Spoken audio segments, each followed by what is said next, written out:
Meus amigos pediram para que eu buscasse inspiração para falar de algum assunto alusivo ao país dentro de outro ângulo, outra perspectiva, enxergar de uma forma de preferência não usual, não linear. Eu fui buscar inspiração no alto, bem alto. Eu fui buscar no astro-rei, eu fui buscar no sol. E quero compartilhar com vocês a minha perplexidade por viver num país que é, dentre todos os países do mundo, aquele que recebe a maior insolação, a maior radiação solar em terra firme. E mal barata é essa energia limpa, renovável, abundante, a mais poderosa do universo. Nós estamos defasados, nós estamos atrasados, e isso é particularmente doloroso para um filho de um paraibano. Porque eu, quando tinha 11 anos, fui conhecer a Paraíba e uma das imagens que me marcaram foi passeando no campus da Universidade Federal de lá, ver placas fotovoltaicas. Isso foi em 1977, uma unidade de pesquisa com células solares. E é assim hoje na Universidade Federal de Pernambuco, na Universidade Federal de Santa Catarina. A gente adora pesquisar, enquanto outros países estão fazendo diferente, com muito menos sol do que o Brasil. Eu vou fazer um resumo para tentar compartilhar com vocês uma certa angústia esperançosa, que eu acho que ainda há tempo da gente virar esse jogo. O sol é hoje a fonte de energia que mais cresce no mundo, aproximadamente 30% ao ano. Já existem 2.000 quilômetros quadrados de placas solares espalhadas por aí, gerando energia equivalente a 50 hidrelétricas de Itaipu. O preço, o custo do kit dos componentes solares está despencando assombrosamente. Caiu pela metade nos últimos 5 ou 6 anos e vai continuar caindo. E o Brasil lembra do sol para bronzear a pele. A gente tem 3 países que lideram o ranking de uso inteligente de energia solar. Pela ordem, o principal, Alemanha, depois China, depois Estados Unidos. Eu tive o privilégio de visitar recentemente esses 3 países como jornalista para ver de perto o que eu vou falar para vocês. Na Alemanha, eu testemunhei os resultados de uma política pública caríssima, em respeito ao cidadão alemão que, depois do acidente nuclear de Fukushima, decidiu desativar os reatores nucleares. Phase out em todas as usinas atômicas, substituindo o urânio por fontes limpas e renováveis, principalmente o sol e o vento. E quem já esteve na Alemanha recentemente, quem teve a chance de reparar, você vai ver placa fotovoltaica em cima de supermercado, de estádio de futebol, de clube, de residência, de asilo, de creche, de orfanato, ponto de ônibus, poste. O alemão tem muito menos sol que o Brasil. Quem quiser acompanhar de perto o que acontece no verão europeu, o país mais rico e populoso da Europa é a Alemanha, e não raro, a principal fonte de energia, quando o sol brilha, o pouco sol que brilha na Alemanha, vem a ser a principal fonte de energia em alguns dias de verão naquele país. Como é que eles conseguiram isso? Uma política chamada de feed and tariff. Significa, o cidadão que quiser tira dinheiro do próprio bolso para botar telhado solar. E o governo, por contrato, vai comprar o excedente dessa energia, o que for acima do que eu demando na minha casa, no meu clube, na minha empresa. Eu vou estar num sistema interligado, em que o que é exportado é remunerado em euro, com uma tarifa diferenciada, para valer a pena, funcionar como isca. E isso funcionou. E isso já vem de algum tempo. Eu estive na Alemanha já 3 vezes. A primeira vez que eu tive foi cobrindo Copa do Mundo em 2002. Eu conheci um mestre de obra na cidade de Marienfeld, no sul da Alemanha. Mestre de obra com uma casa bonitinha. Eu falei, se o jornalismo não dá certo no Brasil, já sei o que eu quero fazer. Ser mestre de obra na Alemanha. Porque era uma casa bonitinha, com gramadão, piscininha. E 10 placas fotovoltaicas do tamanho de mesas de ping-pong. E não tinha essa pauta se criou a partir da nossa curiosidade. É uma residência com tanta placa fotovoltaica, por quê? Chegando lá, nós conversando com esse mestre de obra, em resumo, ele disse o seguinte, toda a economia da família está no meu quintal. E eu já fiz a conta. Em 12 anos eu pago o que eu gastei aqui. A minha aposentadoria está lá, em euro. Os alemães não perderam tempo, aproveitaram a energia do sol e estão dando um exemplo interessante para o mundo. O segundo país é a China. Eu tive em março do ano passado na China e tive o privilégio de conhecer a maior fábrica de produtos solares do mundo. equipamentos, placas, conversores. Chama-se Ingle, com Y, Ingle Solar. Foi uma das patrocinadoras da Copa do Mundo. Estão ganhando dinheiro à beça. Eu perguntei para o diretor da fábrica, que é enorme. Lembra a CSN, é gigantesca. Linhas de montagem com robôs e operários, tem de tudo. É lucrativa essa indústria? Hoje? Ele falou, eu estou exportando para 100 países meus equipamentos. Nenhum deles se chama Brasil. E o principal comprador é o próprio chinês. E na China a gente vê algo parecido do que viu na Alemanha. Um monte de casinha, um monte de unidade empresarial coberta de placa fotovoltaica. E a China tem várias razões para fazer isso. A primeira delas, eles estão respirando fumaça e não suportam mais isso. A China está assentada sobre a terceira maior jazida de carvão mineral do mundo. Precisa gerar emprego e renda, produzir riqueza, muita energia, fome de energia. Qual é a energia barata e abundante? Carvão. Vamos queimar, vamos queimar, vamos queimar. Vamos morrer, vamos morrer, vamos morrer. É o que aparece num artigo científico que teve repercussão internacional na prestigiada revista médica Lancet britânica, assinado o artigo por um ex-ministro da saúde chinês, estimando em 1 milhão de óbitos por ano na China, decorrentes de problemas respiratórios causados ou agravados pela inalação de veneno, de poluente, que sai da onde? Da chaminé da fábrica que queima carvão ou do escapamento dos carros. Eles licenciam 1 milhão de veículos por mês. Aquela imagem da China, todo mundo de bicicleta, está um pouco caducada. O povo gostou de carro como nós aqui. E o ar fica irrespirável para rico e para pobre. E aí não tem jeito, o ar é democrático. E o ar péssimo que eles estão respirando determinou um revirão energético. Sim, a gente não pode abrir mão do carvão, mas vamos investir mais, melhor e obstinadamente no astro-rei. Significa dizer que o chinês, enquanto país que tem projeto de potência, eles querem ultrapassar os Estados Unidos ainda nesse século, sabem que isso não será possível com carvão. Eles vislumbram no horizonte do cenário de transações comerciais algo que o FMI da Christine Lagarde já vaticinou como provável. Chegará o dia, está próximo, que a OMC, Organização Mundial do Comércio, deverá sobretaxar produtos exportados por países que não fizeram o dever de casa na redução das emissões de gases de estufa por unidade de PIB. O chinês não quer ser sobretaxado por queimar carvão. E aí temos um indicador alvissareiro importante, que dá esperança. Há 40 anos, a Agência Internacional de Energia, que é o órgão máximo que mede, entre outras coisas, emissões de gases de estufa no mundo, vem medindo exatamente o quanto a gente está poluindo a atmosfera por conta das fontes de energia que são sujas. 80% da energia que move o mundo é suja. Carvão, petróleo e gás. Pois bem, apenas 3 vezes em 40 anos não houve crescimento das emissões. Apenas 3 vezes.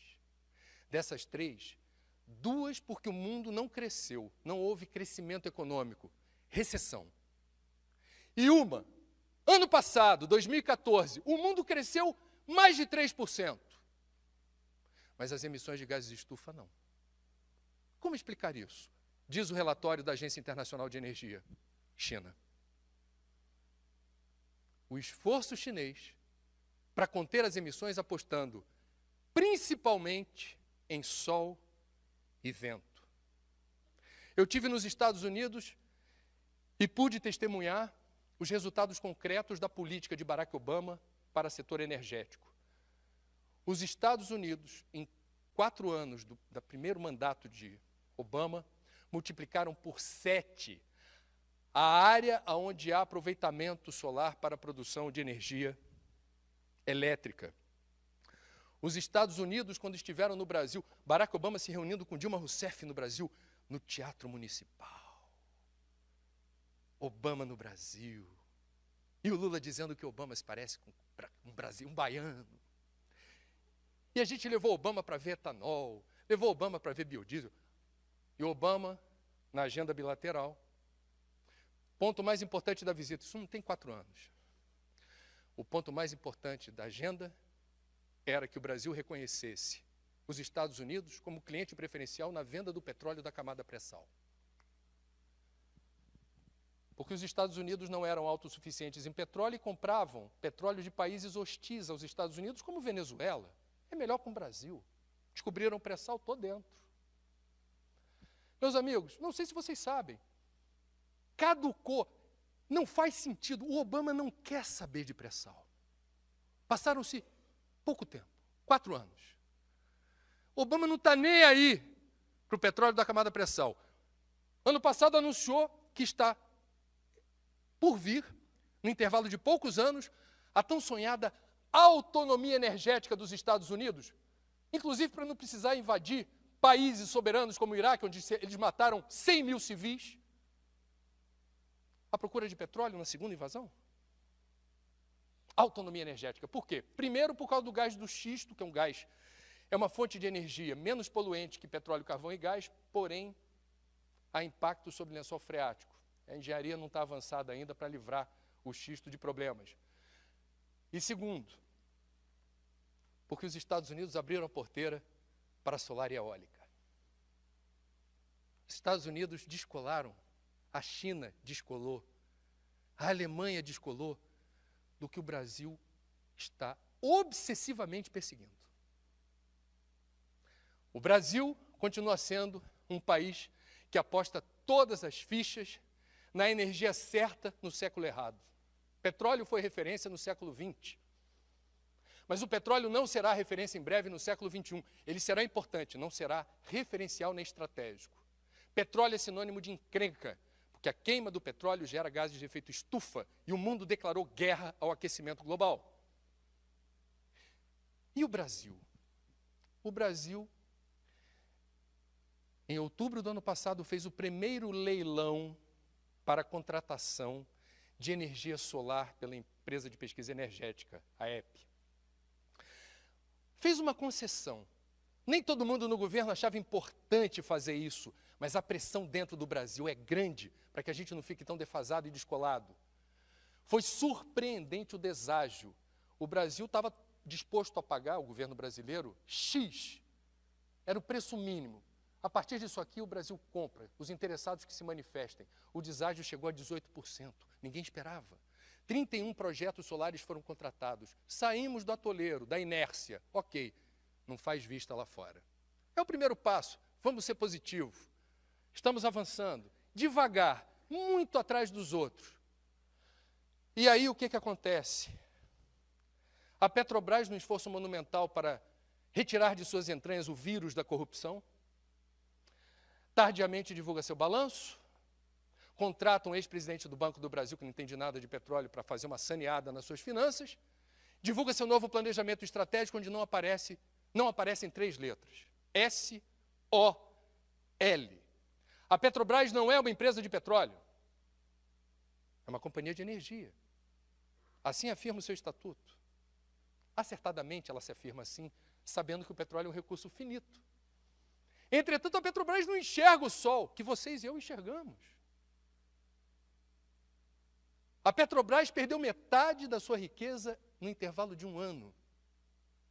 Está endividada até o pescoço. E para quê? Para explorar petróleo. E aí, semana passada, não sei se vocês sabem, mas eu deixei para o final, para reportar, talvez, uma das mais importantes invenções, certamente desse século, mas da história da humanidade. Na China, nos Estados Unidos e na Alemanha, eu vi a mesma preocupação. André, a gente está pegando o sol quando faz sol. Agora, quando não faz sol, não dá para gerar energia. A obsessão dos países lá fora é estocar sol como a gente faz com água em represa. Quando faz sol, você pega e deixa armazenada numa pilha, numa bateria, em escala, para poder operar comercialmente smart grid com sistema compartilhado, que é a expressão que eles usam, com conforto, com estabilidade. Os alemães apostando autossuficiência germânica, o orgulho germânico por desenvolvimento tecnológico. É questão de tempo a gente chegar lá. O chinês dizendo, é questão de tempo a gente chegar lá. E a Tesla, pioneira em carros elétricos, o CEO da Tesla, carro elétrico não tem motor a combustão, tem bateria. Desenvolveu tecnologia na área da bateria residencial e bateria para empresas. lançou o produto chamado Powerwall. Semana passada. O que é o Powerwall? É a bateria que você vai estocar sol. Fez sol, pega e guarda. Usa para quê? Quando você quiser, do jeito que você quiser. Eu estou pagando uma conta de luz no Brasil que me deixa com insônia. Eu moro no Rio de Janeiro, de vez em quando dormir com ar-condicionado é importante, já deixa todo mundo ressabiado em relação a consumo de energia. Olha que eu sou ambientalista, eu já uso na cota certa. Ficou proibitivo para a maioria dos brasileiros gastar o que vinha gastando, porque a elevação da tarifa foi monumental. Se eu tivesse Powerwall na minha casa, num dia de sol, eu estaria armazenando e mandando uma banana para a companhia distribuidora de energia, dizendo: obrigado pelo serviço que vocês, de forma tão competente, prestam para mim, o sol me satisfaz. O preço é proibitivo, o preço de largada é $3.000 por bateria, você pode acoplar 9 em sequência. Mas vocês se lembram da primeira geração de telefone celular, aquele tijolaço? Só a Elite branca, Molon, podia usar. Vocês se lembram da primeira TV de tela plana? Na época falava plasma. Não é da época de vocês. Enfim, era algo em torno de 10, 11, 12, 13 mil reais. Nas melhores casas do ramo, hoje você acha um Full HD LED em torno de R$1.000. E o mais legal, o CEO da Tesla, no quesito responsabilidade social, nos fez o favor de dizer: estou lançando o Powerwall, a bateria está aqui, mas eu não quero royalty de ninguém que resolva desmontar a minha bateria e promover inovação descobrindo outra coisa a partir dela. Fica com lucro. Deu-se a corrida tecnológica, não tenho dúvida alguma que neste exato momento, respeitado o fuso horário, há chineses, alemães, americanos, coreanos, vietnamitas, procurando descobrir como transformar a Powerwall numa Powerwall. Enquanto isso, no edifício sede da Petrobras, na Avenida Chile, no Rio de Janeiro,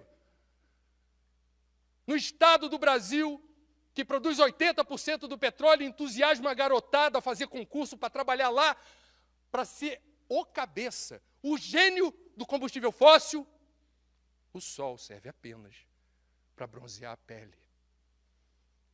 É possível mudar isso? Conto com a ajuda de vocês. Muito obrigado.